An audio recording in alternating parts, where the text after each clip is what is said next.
Welcome, guys. This is another exciting episode of the Pitch Whispers podcast. We are so much excited to be here with you today, and we'll be bringing you the review of the Mali and Senegal game. Senegal are through to the semi-finals. That was a very, very tough match. We have the watch along coming up soon for Morocco and then Cameroon.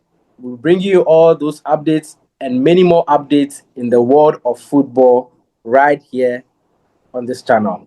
So, guys, today I have with me Andy, and Andy just joined us shortly. We'll be taking a look at the Cameroon and Morocco match. As it's an interesting lineup, Andy. What do you think about this setup for both teams? No surprises, Chef. We expected both teams to keep the same shape. I mean, they've both done extremely well, especially Cameroon. I didn't expect Cameroon to go through on blemish. I expected Cote d'Ivoire to give them a tough game in the group stage, but they've done really well. And I expected my people to knock them out, South Africa, but it didn't go as planned. Yeah. I need them home for other purposes.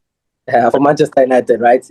Yeah. I think that has been the prayer of most Man United fans, but it's not happening because Ahmad is still in the tournament. The sad part is if they both win the quarterfinal games, it means they will have to stay till the end of the tournament. Yeah. Because they'll have to play the third place game. Yeah, they'll be in the semi-finals. That's very true. That's very true. I don't know if you had the opportunity to watch the first quarterfinal encounter between Mali. Mali were my dark horse in this tournament, and I expected them to give Senegal a game. Senegal haven't impressed me. I think they still have lapses in their game, and it looks like they don't know when to press, whether to go man to man or whether to do a mid block press. And I think I expected Mali to give them a game. The red card actually had an impact on the game, if you ask me. I don't think Bissouma covered himself in any light. I mean, you're on a yellow card. You don't go around saying things to the referee when you know you're the indiscipline on the part of Bissouma is becoming way too much. I was having a chat with a friend the other day, talking about the same indiscipline issues. It's just becoming way too much, and he's letting the team down, or he has let the team down on so many occasions. I think he needs to check that going forward because he's had so much disciplinary issues. I think even at the club side, and I mean, as a player, you don't need to be on that trajectory. So, I mean, he has to really check that. Yeah, and he let his team down. I mean, they came in with a plan. They came in to be structured, to be well organized defensively, and then try and nick a goal on the break. And that sending off threw everything to the wind. So I think he's had issues with his club side as well, and I don't know. It's quite disappointing. I mean, we as Africans, we like to see African brothers do well and then project the continent. But for these sort of issues, they sort of put our continent in the bad light, because you are doing this. You are representing a whole nation. As captain, you are the leader of the team. Your team needed you the most in a crucial quarterfinal game, in the biggest showpiece on the continent. You get a yellow card, which was well deserved in the first yellow.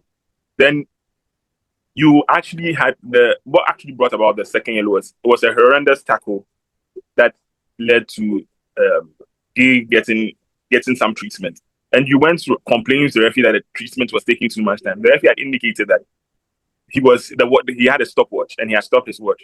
So as a captain, you respect the referee's decision. You walk away, keep your team in check, maintain everybody's composure. I don't know why we need to hear from the match report what actually was said.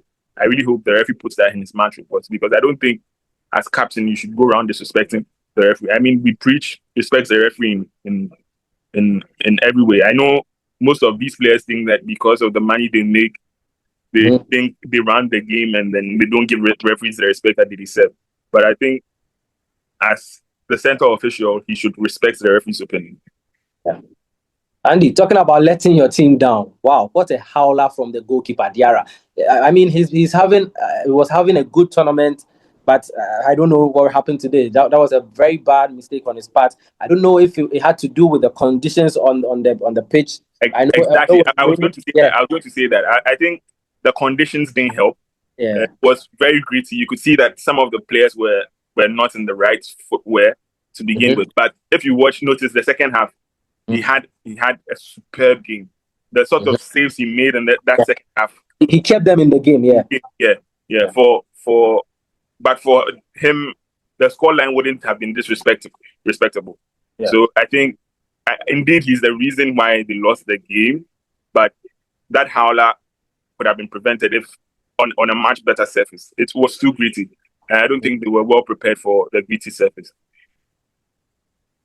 Okay, it's just about 15 minutes at the Prince Mullah Abdullah Stadium in Rabat, and Morocco keep on knocking for the first goal of this fixture. I think they have a corner which Hakimi is going to take. If it's going to be a good delivery, we'll see what comes out of that. But the pressure is on, and I think this match is going to be just like this, end to end, very cagey, very physical. And I don't know. When it comes to Cameroon, they are known for eliminating host nations from tournaments like this. I think in 2008 they did it to Ghana, and they have quite a record of eliminating the host nations. But I'll check that out and bring it later on. But that's Cameroon for you. Mandy, what do you think? What's your prediction with this match? What do you think? I think with Cameroon, I've always said that when you you can't be coming as underdogs in the AFCON, they tend to dominate and go far. So I expect a very cagey encounter. Morocco are my tip to win the tournament with all the conditions. And I don't think officiating has helped opposing teams against Morocco. I think the crowd gets to some of the officials. And I'm hoping that referee would have the best of games to give us a very good game. From the Cameroonian point of view, I think they need to ensure that the crowd, they can quieten that massive crowd, because Morocco feed off that energy. If they can quieten the crowd, they have every chance of winning the game. And they have a very experienced backline. And I think that should maintain composure and help them. I mean, they have a youthful attack. Even Brian Mbeumo, I think this is his third AFCON. He hasn't been to many AFCON. So, and Kofana is having the tournament of his life, but he's just 19. So they need calm heads. They need the experienced backline to keep them in the game for as long as possible. That I think they have the firepower. If the game travels for a long time and still goalless, they have the firepower to win the game. Yeah. Actually, I'm a little bit surprised that Cameroon are still in the tournament, because, leading up to the tournament, they had so many issues in their camp with Samuel Eto'o and their former coach and all that. So I really thought it's going to affect the squad coming into this tournament, but they've been able to just push that aside, and they are showing us that they are fighting for the nation. They are putting their bodies on the line to get through this tournament, irrespective of whatever happened leading up to the tournament. So I mean, if they're able to advance to the next stage, that would mean a lot. That would mean a lot. So let's just see what really happens. Yeah, I think the episode leading up to the tournament, in some ways, has created that sort of bond and unity, because those that have been called up and those that have been left behind, those that have been called up have decided that they would stick together and try and make a tournament out of it. Remember the last time they won it in 2017? The same thing happened. They had players pulling out and they had issues because their star men decided not to go for the AFCON.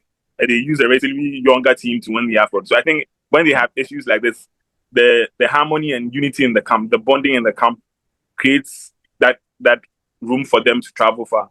And if they are able to annex the host and then knock them out of the tournament, I believe they are in prime position to go all the way to the final. Andy, moving a little bit away from the AFCON, news coming in is that Semenyo has finally joined Manchester City on a 5.5-year deal. What's your take on that move? I mean, it's quite an exciting one for we Ghanaians, and we just wish Semenyo the best. I just hope that he's going to be the person who is going to propel them to another title, because I see us now bottling the league again. What do you think, or what do you make of this move, Semenyo to Manchester City? I actually don't see Arsenal bottling the league. I think For the move, I have my personal reservations about him moving to City because I don't think he's better than the options they've got to our next any of them. But from a Ghanaian point of view, I'm happy that one of our best players is going to be coached by one of the greatest managers ever. I'd like to see how Pep Guardiola improves Antoine Semenyo. There are some facets to his game that needs shaping and needs improving. His shot power and his shooting ability has never been in question. His dedication, his for those who are very close to him, they say that his attitude towards the game is the right one. And I think we've seen the best of Semenyo because for most players, when you hear that big teams are in for you, they especially players who play for lower league teams, they tend to down tools or they tend to make a fuss of it. But Semenyo has covered himself in the best of life. I don't think any Bournemouth fan would begrudge the way Semenyo approached this saga. He had all the top 6 teams after him, but he never decided to down tools. Yes, I'm talking to Alexander Isak. Yeah. Going after Isak. You don't do that. Once you're employed by another football club, you put in your best daily till the deal is gone through. And I believe Semenyo has the best wishes from everyone on the continent to carry the light and improve. I mean, from a United fan point of view, I don't want City to do well, but from the Ghanaian that I am, a Ghanaian at heart, I believe Semenyo is prime to perform. He has the qualities and the know-how of the league to perform. If he's able to show the same level of discipline, same level of trust, same level of harmony and composure that he showed at Bournemouth, he has the ability and the qualities to take the next step. And hoping that this is not another Jack Grealish saga. Absolutely. And when you look at the stats in Europe, he's in there when you rank Europe's top 5 leagues. When it comes to 2-footed shots taken in Europe, top 5 leagues, he's in there. He's number 3 on that list, with Pedro being second. And Semenyo, has a percentage of about 93.9% when it comes to 2-footed shots taken in Europe's top 5 league.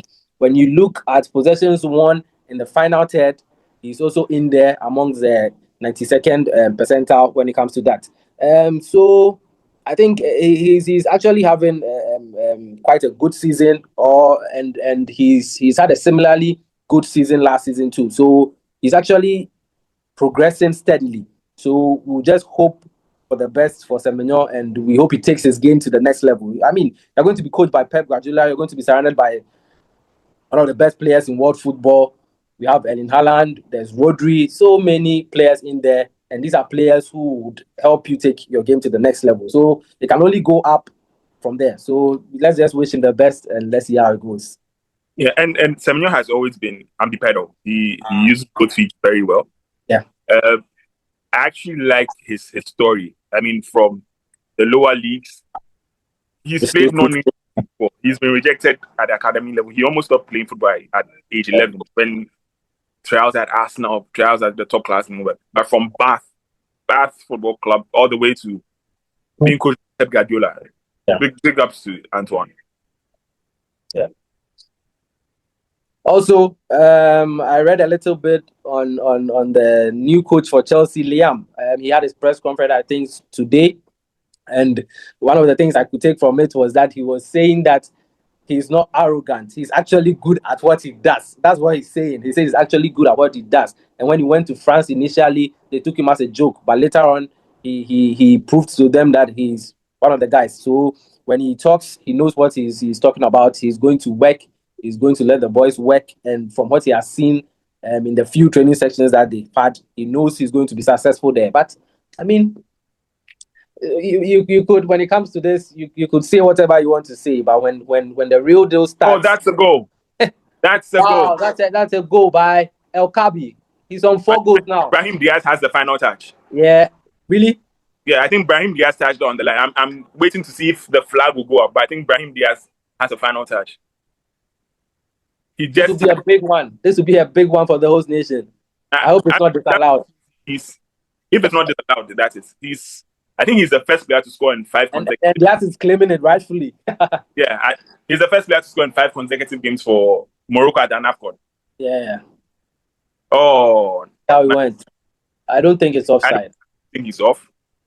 Okay, I think when the ball comes in, the header, the second touch, it's a close call. It's a goal. It's a clean one. I don't think It's a this. close call. I I don't think think the initial ball coming in, he's not off. But when El Kabi hits the ball, we have to check if he's not in front of the defender. I think this is going to stand. I really think this. I think he's clear on the goal race. That makes me right on my prediction for who's going to win. Absolutely, because I remember during the build up to this tournament, you picked him up as one of the top scorers. Because the way they play, everything seems to come through their right hand side. Remember, at the World Cup, they used to run through Hakim Ziyech a lot. Yeah. It's how they've always built up because they have Hakimi on that flank as well. And because he's creative and because of the way he plays, with the home crowd backing him, he had to go places. And the goal has been given. Yeah. It's another one for Brahim Diaz. He leads the goal scorer chart the goal scorers chart with I think 5 goals, right? Yeah, 5. 5. That's amazing. That's amazing. And if they continue like this, he's definitely going to take the player of the tournament. He stood up. I think he's a clear runner now. I think the only competition he has to play of the tournament will be Ademola Lookman, who has 10 goal contributions to this tournament. So he's also having a good tournament. Yeah. Ademola has had two good AFCONs. I mean, the last one, all the way to the final, he was the star man for Nigeria. Yeah. But that can only happen, Andy, if Osimhen doesn't do one of those. Oh, forget Victor. I personally have an ilk for those type of players who think that everything has to go through them, revolve around them. Yeah, it's a team game. You score 2 goals. I mean, you're on a hat trick. It was okay for him to walk to his teammate and tell him, okay, next time let the pass come in. It's not like you were losing the game. So, bro, next time let the pass come in. But he shouldn't have made a big deal out of it. Nigeria have won the game 3-0, are into the next stage of the tournament, and everybody's now talking about Osimhen and how he acted during that game. And I don't think it's the best. And I think this is one of the main reasons why most big clubs didn't. I mean, some clubs were circling around Osimhen, but they never went in. People seem to forget that it's one of the reasons why Napoli let him go. Yeah. I mean, it's okay to stand up for yourself, but I think there are certain times and certain scenarios where you have to really assess the situation. And football is team sport, so when you do some of these things, it just brings the spirit of the team down, and it's not needed. You don't need some of these characters around you. True, absolutely right. Cameroon, let's see what you're made of. I think this is the first time Cameroon are conceding first, if I'm not mistaken. But they've not lost yet in this tournament, so that actually speaks a lot about them. Yes. No, I think against Ivory Coast, so they went down. They went down, and they came and they came back to draw that game. So let's see how they respond.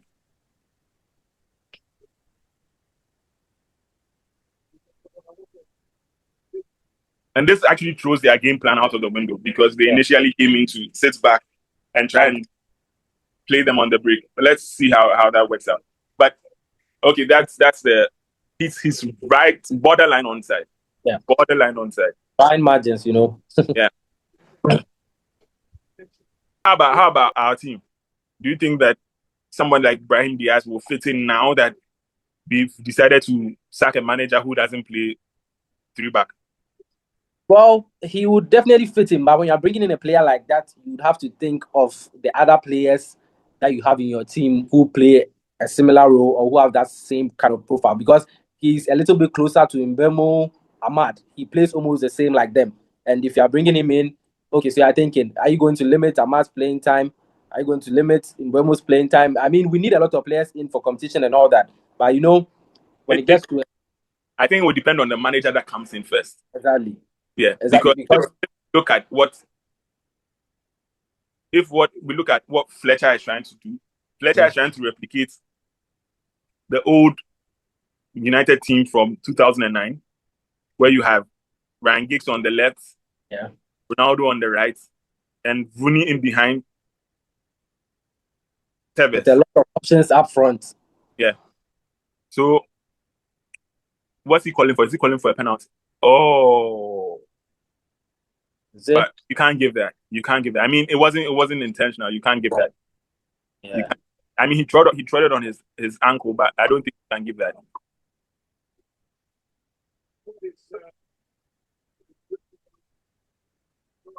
I was glad to see Fletcher bring on Lacey in our last game. I mean, he had You know very my you know my reservations about Ruben Amorim. I think most of the games we've drawn this season was Amorim trying to prove a point because people have always come at him at his presses with for the youngsters. Yeah. with this.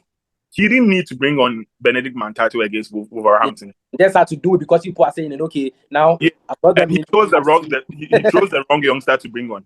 And when he took off Zexi at halftime and brought Fletcher on to play as a right wing Mhm. at the right wing, I think it does a disservice to Fletcher because Yeah. Fletcher is your typical number 10, can Mhm. sometimes play in the number 8 role. But to try and put him on a youngster on the right wing did a lot of disservice to the young boy. Meanwhile, Yeah. De Lacy has been knocking on that door for a very long time. Even the game against Villa, when he came on, I believe it was a bright cameo for the final 6 minutes that he was on. If you look at that game, I think he took one shot and then Martinez put off a very good save. Yeah. So There's a player in there. When you look at him, how he yes, dribbles, yes, how he takes on the ball, how he shoots. and That's that technique at that young age. There's a player in there, certainly. definitely. And if we go on and I'm on rim rant, I think would stop this watch alone because I have a lot of things to say about Amorim. Business about him, yeah. Yeah, so I don't want to even go there. I have seen his Amorim inness trying to make excuse for him. Yeah. And Jeff, you know very well that I was one of Ten Hag's biggest critics Yeah. because of the way Ten Hag Yeah. handled his transfer dealings. I didn't like Ten Hag's approach and the way he in the first season I was all Ten Hag in. And Yeah. what disappointed me was his summer window in the second season. The sort of decisions Ten Hag made in the second season took me off, and that put me away. But in hindsight now, I would still say that Ten Hag is a way better manager than Ruben Amorim. Of course. That's what I kept telling the guys on the Man United And page. I But believe Ten Hag had to go because of the decisions he made. yeah. But looking at the two tenors, Amorim is probably the worst United coach I have ever seen, alongside Ralph Ragnick. Yeah. And when you look at the stats, they were the two that had the least win ratio. So Exactly. you know what they say about stats. Stats don't lie. They never do. Mm-hmm. Mm-hmm. Talking about United, there's been a lot of talk surrounding the caretaker role. And I mean, a lot of media outlets have tipped Ole Gunnar Solskjaer coming in. Some have even tipped him working alongside Carrick and all that. But I know that's not going to happen. But I just read the news on Sky Sports that they would be talking to Ole, I mean, a bit more from Saturday going forward. What do you think? Should we give the job to Ole for at least just 6 months, and then later on in the summer we'll bring in a more experienced Premier League coach, maybe an Eddie Howe, or I mean, who are you tipping for that role? Okay, I think to be able to discuss this very well, we need to break it down into two parts. The first part is: are we looking for an interim to go permanent after the interim process, or are we looking to galvanize the team and finish hard? If we are looking for an interim to get a permanent manager in the summer, then I think Ole can do a job. Yeah.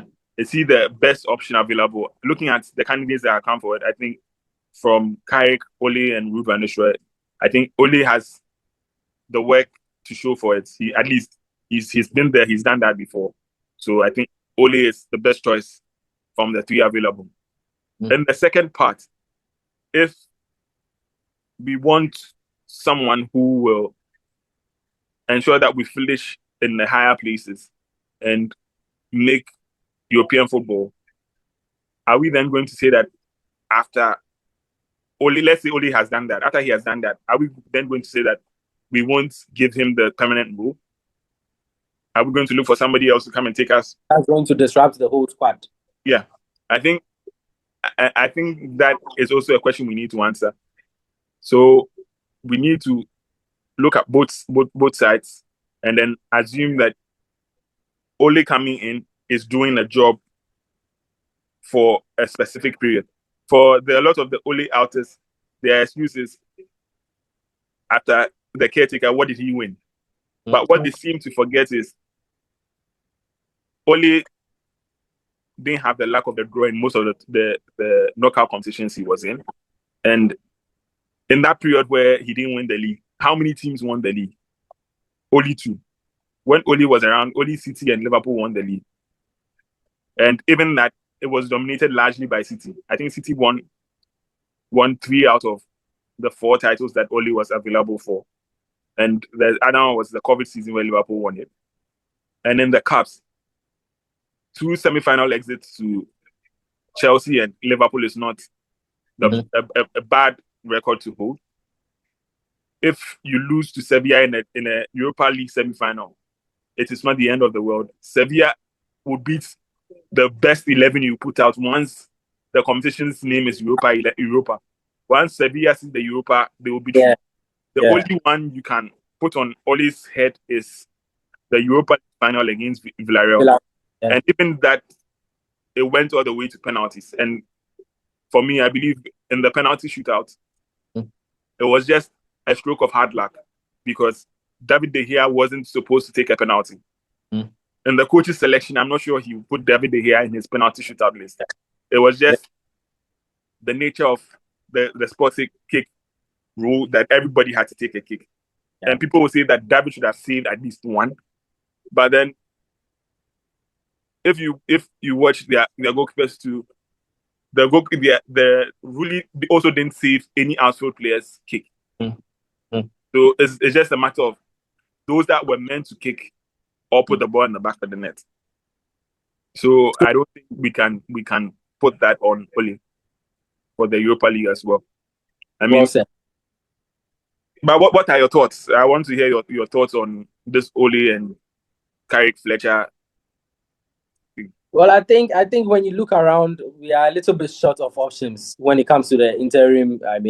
Position. We are short of options, and if you want someone who has the United DNA, as we always say, and someone who can regalvanize the whole squad, I mean, Ole is all about the vibes, and we can do it, and I mean those kind of positive things. Yeah, so he's going to actually do it, and that's what these crop of players need. I mean, in the United squad, most of these players are, I mean, pampered, if I should say. So that's the kind of manager who can, I mean, just steady the ship a little bit before, if or this season ends, we can bring in a much better or experienced Premier League manager who can take us forward. And talking about experienced Premier League managers, I wanted to find out, who do you think is your top candidate? Because a couple of days ago, Roy Keane was suggesting Eddie Howe. And I think when you look at Eddie Howe's record, he's done an absolutely good job with Bournemouth and then Newcastle. So when Keane mentioned Eddie Howe, I wasn't surprised. I think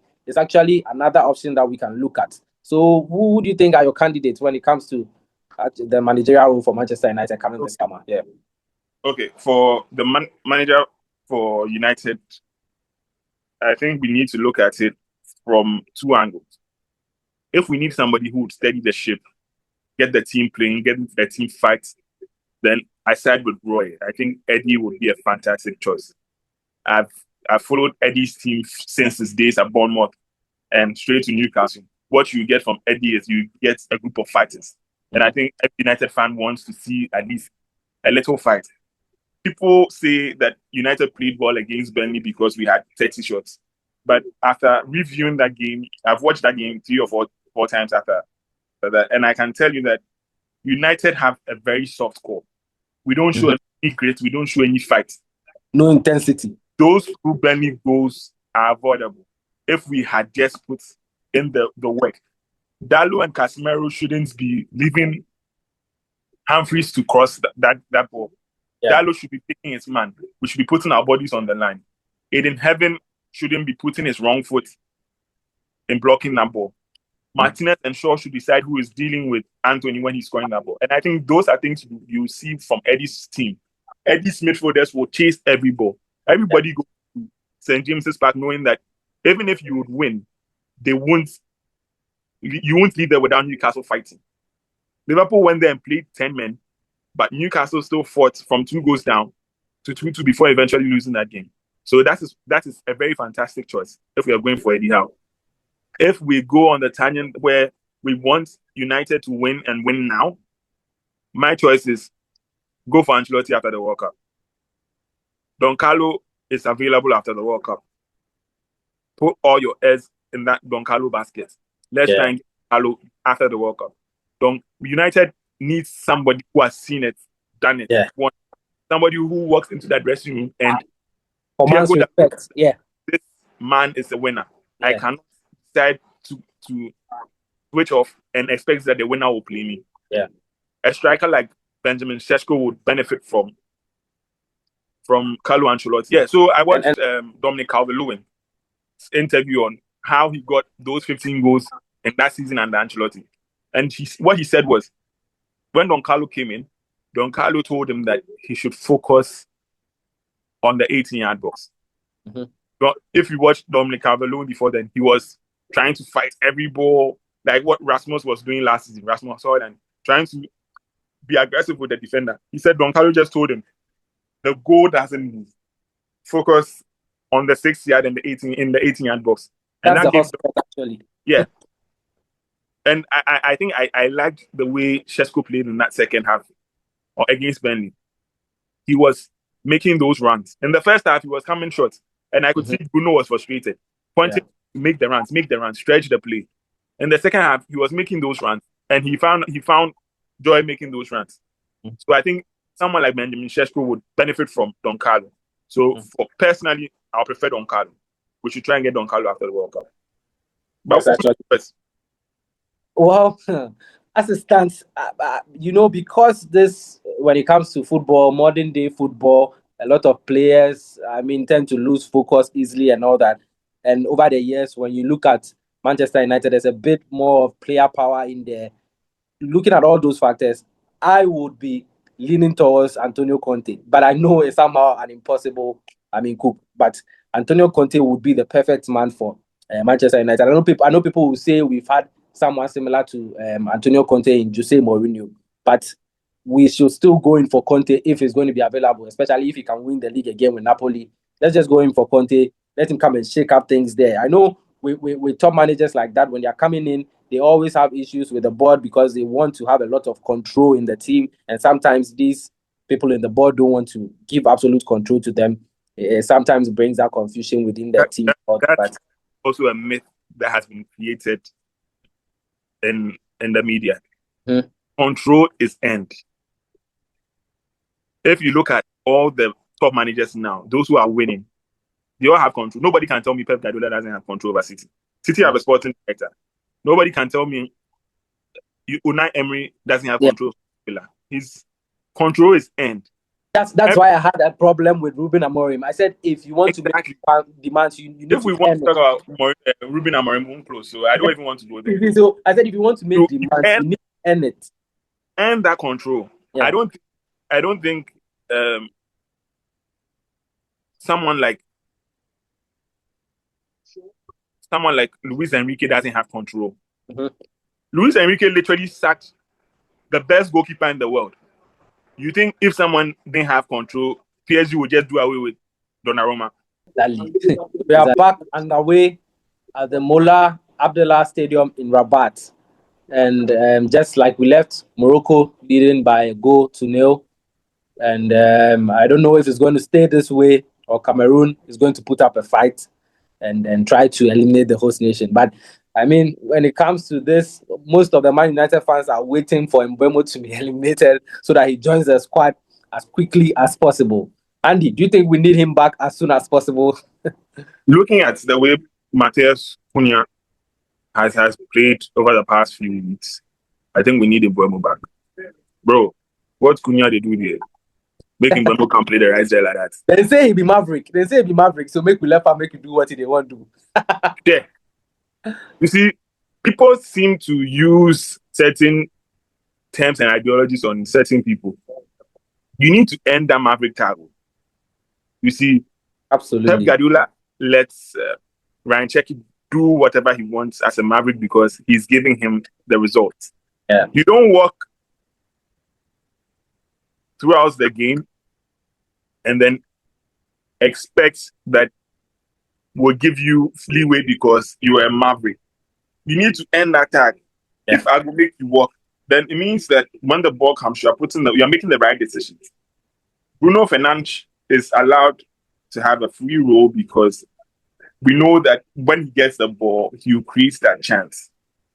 I'm one of Bruno's biggest critics because he doesn't take care of the ball. But Yeah. I understand certain risk Bruno will take because he leads the charge in almost every chance creation metric. Mm-hmm. So that is Bruno for you. To end that Maverick tag, you need to show everybody that indeed you're a Maverick. Nobody complained about Cunha's performance against Liverpool away at Anfield, even though he didn't score. Yeah. Because he took the right decisions. When to hold on to the ball, when to release the ball, when to pass, when to shoot. But it's like he walks all game. When he gets the ball doesn't stay. He tries to shoot from the most difficult of angles. Sometimes they're on target, sometimes they are way off. He complains when the pass doesn't come. To be a Maverick, you need to end that right. Put your stats on the table so we call you a Maverick. You don't say you're a Maverick and then do what you want to do. So I think we need Mbemo back. Mbemo should hurry home. After this game, they lose. If it's a private jet, they should put him on the private jet straight to Manchester. Yeah, that's true. So I see the game is changing a little bit. I think Cameroon have started really brightly this half. The first 4 minutes of the half, they've shown the urgency that you expect from a team that is down. And if they carry on, they will create enough chances. As to whether they have the right mentality and the right composure to put them away is another question. Yeah. So let's see how the second half goes. That's a high foot. That's dangerous play from... The winner of this tie is going to meet either Algeria or Nigeria, right? Yes. Okay. And that is a big one. Yeah. If Morocco go through and Algeria go through, I don't know how they are going to go to that semi-final game. Yeah. It will definitely be at the Prince Mola Abdullah Stadium, and it has a lot of geopolitical things. So a North African derby is going to be. But I mean, it's one that the tournament would really be relishing to have, And I think the winner, if that semi-final clash will come on, the winner of that clash is going straight to win the tournament. No doubt about that. No doubt. If Morocco gets to the final, I'd like to see who is stopping them. With the home crowd, with everything, I would like to see who is stopping them in that final. Egypt could have tried, but they don't have that quality to do that. I don't see this Egyptian side stopping Morocco, especially in the final. But if there's any team on the continent who can pull off that, it is Egypt. Egypt always have that in them. When the chips are down, you don't know where they get a goal from. It's like they really know how to play the African Cup of Nations. That's very true. It's why they are 7-time champions. I didn't expect them to go this far. I think this is their last stop. Unlucky for United fans, I think Amad Diallo and Ivory Coast, La Côte d'Ivoire would kick Egypt out. Mm-hmm. But anyway, they are being led by the experienced Hussam, right? Yeah, Hussam Hassan. Yes. Yeah, he has a lot of experience. Two-time AFCON winner. He's captained the side before. He's very experienced. I think he's their all-time top scorer. Yeah. Or he was until Mo Salah. So he's done it all. He's seen it all. He knows how to win the AFCON. I mean, at least as a player. So let's see what he does with this Egyptian side.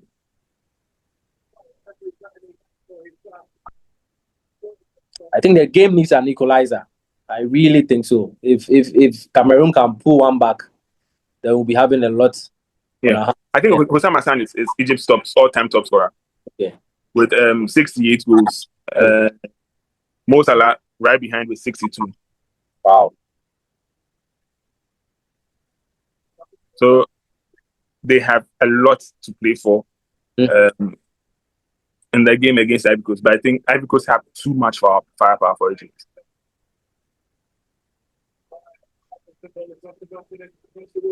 Randy, what has been your general impression of the tournament so far? I mean, for me, I've seen the quality of football. I mean, it's right up there, and we've had this consistently. I mean, the last edition of the AFCON, we had the quality up there, and it's just continuing. It's getting bigger and bigger. You know, African football is growing by the day. And do you think we can keep up with this? And what's your take on the AFCON so far? Okay, I always enjoy the AFCON. I think it's a showpiece where the African football heritage comes to play. I believe in this tournament, the tournament has improved. It has great pitches. The atmosphere hasn't been the best apart from Morocco's home games. The crowd is what has been disappointing to me. But in terms of the quality on the pitch, I love that we've been able to evolve the African game where it is now tactically sound, but we've not lost the African culture. So you still have more teams going, you see power brutes, but then there's more tactical dynamism in the game. You see that the flexibility in the African game has improved. I believe the tournament has grown from where it was 20 years ago. It has been a major shift from what it was in Tunisia in 2024, even in Egypt in '06, where Egypt won it. I think this has been a major improvement from the games then. Even though the star names on the continent seem to have dwindled, I think the general gameplay has improved. We have more teams trying to play dominant football. You don't have teams trying to play kick and rush, which has been usually the African game. You find a lot of hustle, bustle, kick, rush in the African game. I don't see that now. You have teams trying to structure their gameplay, and that has really helped because I've enjoyed the tournament so far. And I think talking about the crowd, Ivory Coast raised the bar. They took it to another level because that tournament in Ivory Coast was one that we had not seen in a long time. I mean, the vibes in the stadium, when you sit back watching from home, you just wish you could cross the border and enter Ivory Coast just to enjoy or have a feel of the tournament. You could actually feel the atmosphere. It was yeah. tournament. It was a great tournament. With the Ivory Coast tournament, a group of us, of my guys, myself and my few friends, decided to go for the knockout games, and then Richard Ofori decided that we're not going anywhere. You are staying in Ghana, no vibes. Yeah. So with that tournament, what actually did that was Ivory Coast ensured that everybody in there knew that they were hosting the world. They didn't look at it as just hosting the continent. They looked at it as hosting the world. And everybody, every Tom, Dick, and Harry made sure that everybody enjoyed that tournament. This tournament's crowd hasn't been bad compared to other AFCON tournaments. But what then is the issue is that we are comparing it to the last edition. Ivory Coast sets the bar. If we look at other AFCON tournaments, the crowd has usually been like this, apart from the host nation. You would have to go as far back as, say, 2008, where Ghana hosted, where you have huge people turning up for games that don't involve the host nation. But has always been the general feel for AFCON games. The Ivory Coast one was the outlier. La Côte d'Ivoire really did improve crowd control. So we are hoping that the next one is in Uganda, right? I believe. Nothing about that. I think the next one is in Uganda. I'd like to see how East Africa will do when they host it. Yeah. But Andy, it's been 18 years after CAN 2008. Looking back, and I mean, I think it's actually in 3 countries. Yeah, okay. Yes, it's in Kenya, Tanzania, and Uganda. So that'd be amazing. And those places to have nice tourist sites and all that. I think it's going to be tournament. Oh, Yeah. so it's East Africa hosting the continent. So Okay. we'll be in Nairobi. Yeah, sure. So, like I was saying, it's been 18 years after CAN 2008. Looking back and then again looking forward, do you think Ghana Ghana is positioned to host an AFCON, maybe say in the next 8 years or maybe next 10 years? Because when you look at it, the infrastructure and everything, wow, we are far behind. Look at the conditions at our stadiums. It's so awful. So I don't know. Do you think Ghana can host any tournament in the near future? Oh yeah, definitely. If we are hosting in 8 years, I think we have enough time to rehabilitate the existing stadium we have and build new ones. The challenge will be if we are hosting tomorrow or next year. There will be an AFCON right after the 2027. There will be an AFCON in 2028, and the Yeah, CAF haven't decided who would host it yet yeah. because they believe it's close enough. I think they're trying to bring on El Naziri and then Sophia, Amrabat. yeah, Yeah, I think they need to be to more study the game a little bit. Yeah, they and need a study the game. control in the game. Yeah, Yeah, I think they've lost their way a little bit this half. and if it continues like this, Cameroon, they are definitely going to pull one back. Yeah. Yeah.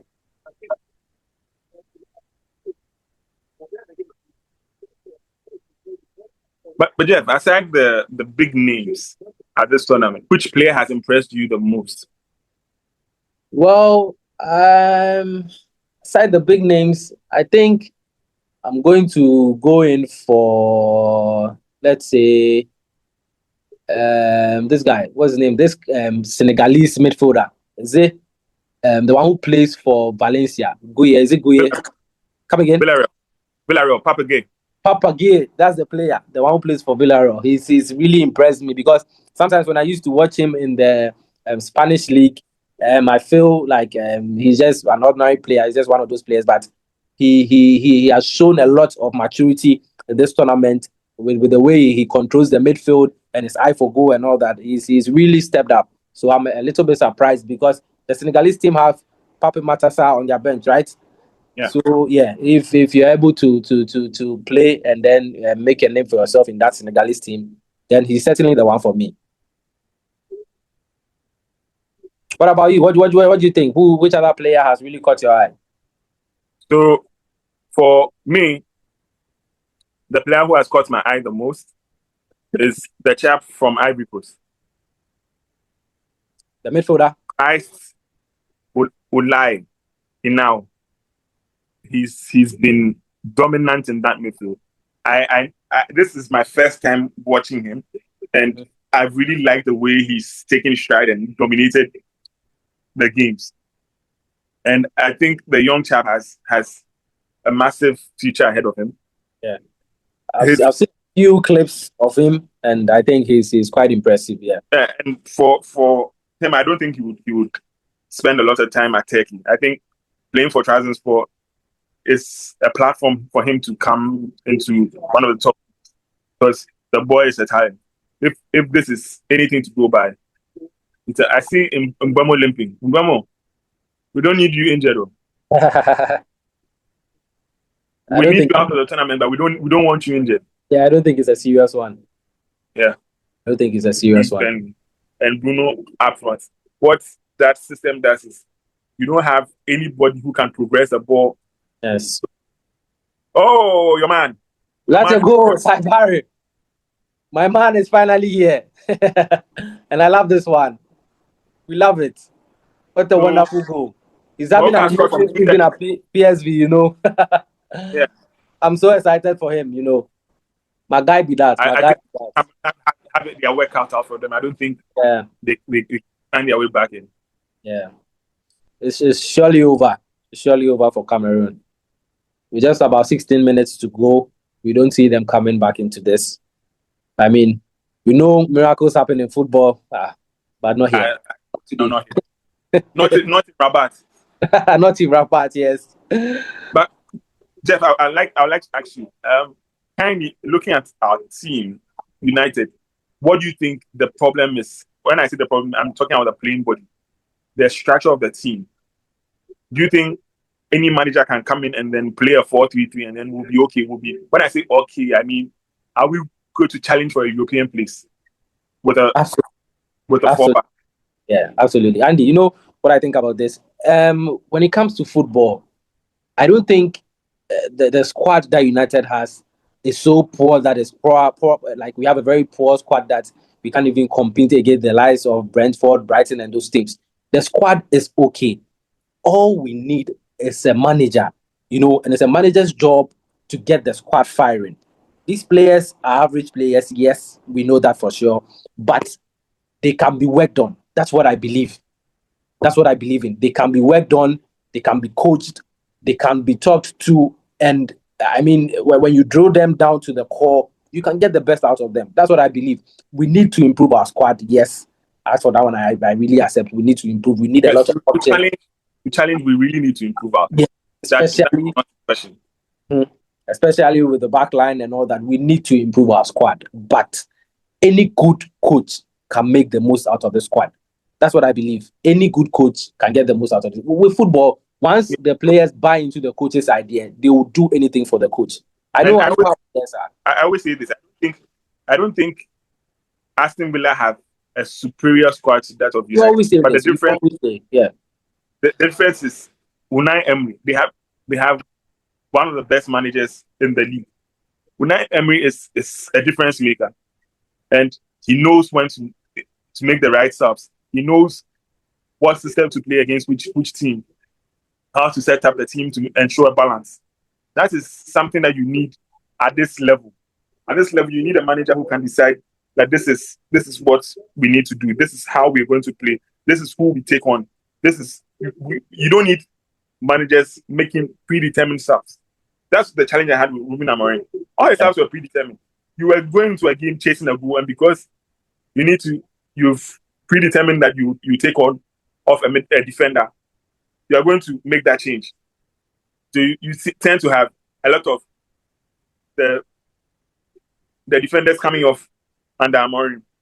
How can you play Wolverhampton and then you are making a lot of defensive changes? It's party time in Morocco. Yeah. Yeah. That is bouncing. Yeah, you could see that. Nightlife will be booming in Morocco. It's already a very active place when it comes to nightlife and all that. So But Jeffrey, to digress, what did you think about Arsenal's game against Liverpool yesterday? Mm-hmm. I watched that match. I watched the full match yesterday, and at some point, I felt the Arsenal players were a little bit tired, especially in the second half. They were pinned against their back, and then Liverpool kept coming in. It was just left with the goal that would have changed everything. But I mean, I don't know, and it surprises me because we are getting to a point where the fixtures are going to come in thick and fast. So if Arsenal is already showing signs of being tired, then I don't know what's going to happen because they have the Champions League coming up, the FA Cup, and the EFL and all that. So that's what I really thought about it. The players looked a little bit tired. Liverpool were just passing around, and then, I mean, so Arteta had to make some changes, bring in Martinelli and what's his name, Madueke. I think when they came in, Madueke was a little bit explosive on the wings. He tried to get in a cross or two, but no one was actually in the box to knock it home. Aside that, I felt I don't. Liverpool did a really good job. They proved that they can still match up against the best in the league, and I think it would have been a match that if Arsenal won, they would have actually made a statement that they are in for this title this time around because it would have given them an 8 points gap at the top of the table. And that would be something that would be very difficult for anyone to catch up. But it's still 5 points, and I still strongly believe that City are going to do it again. I really feel like Arsenal will bottle the league this time around. I have some strong instincts when it comes to that. So let's just see how it goes. I might be wrong, but that's what I feel. The Moroccan coach was playing a little bit of mind games. He was saying Cameroon needs to win this one because if they don't win, they wouldn't compete in any tournament until next 3 years. But for them, they have the World Cup coming up this year. So he's putting a lot of pressure here. So trying to take the pressure off his team. Yeah, that was a good one. Talking about mind games, nowadays I don't really see the modern coaches doing a lot of that, because when you take a look at some few years back, the likes of Mourinho and Alex Ferguson, you could feel the mind games in every single press conferences. You could feel it. The kind of statements that they will make, it even goes a long way to impact what will happen on the field. But nowadays, we don't have all those things in football again. I mean, the modern coaches don't really use that as a tool Yeah, in I think the world in general is going soft. You know, back then there are certain things you could say and you get away with. So managers are mindful in the sort of language they use in playing certain games. I think Pep Guardiola still uses the mind games. Yeah, He can big up your player, and now we in the modern parlance we say fanfullers. yeah, That is one of the biggest fanfullers.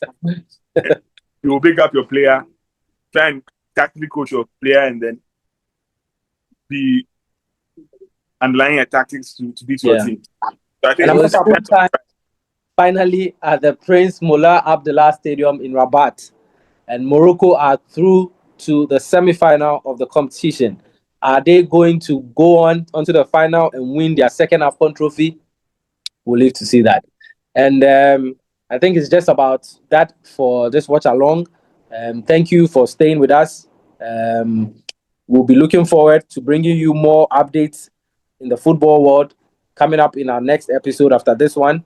But hey, I would like to say again that we appreciate the support that we are getting from you guys. It's been amazing. The channel is really progressing steadily. So that's just about it. Thank you, Andy, for joining me today. I hope to see you soon. And thank you for watching. Make sure you like and you subscribe to our channel, because we have more exciting news and more exciting updates in the world of football. Once again, thank you so much. Bye.